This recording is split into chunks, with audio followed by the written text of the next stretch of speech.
Hey guys, Jordan here, and in this video I'm going to be answering one of your guys' questions or responding to a comment, so let's get into it. Alright, so if you're new to my channel, make sure to subscribe if you are a real estate photographer or are interested in that industry, as I put out consistent content on that topic.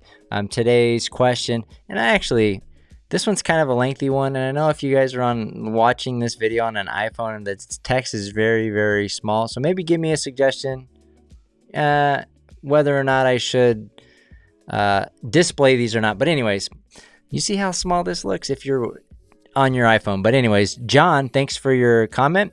He says, can a phone shoot a great pic? Sure.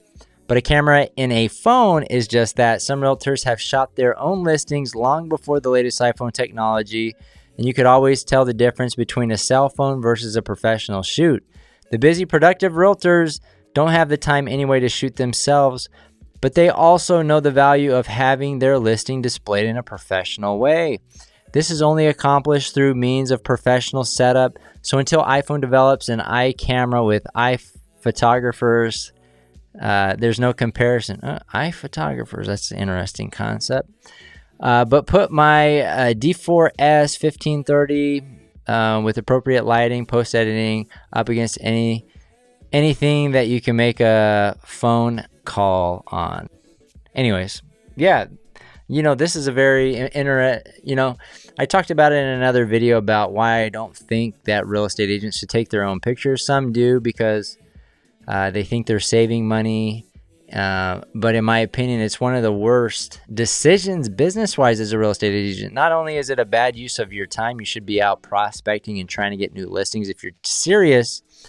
If you're a serious real estate agent. But one thing that I often think about that I didn't mention in the other video is that how you present your listings is very important. So if you're using crooked iPhone photos, those potential customers that you're trying to get as a real estate agent, and I'm talking from experience because I am a licensed real estate agent, they go online and they look at, okay, I'm about to hire this person. Let me do my due diligence and see what kind of effort they're putting into marketing materials and stuff like that.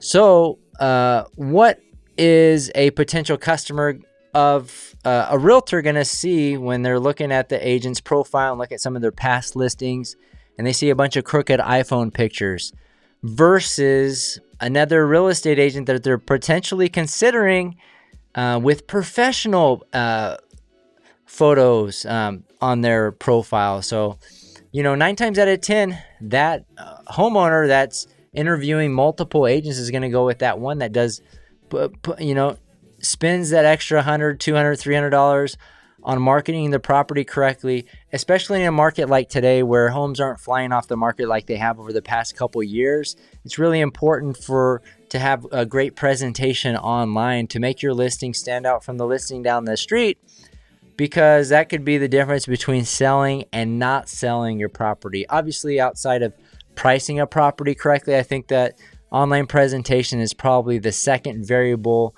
that's the most important variable outside of pricing to whether or not that listing is going to sell or not. So, great point. iPhone technology is definitely getting better and better, but it's no substitute for a professional, using lighting and all this other stuff. There's always going to be a gap between what you can shoot on the phone and what a professional can get.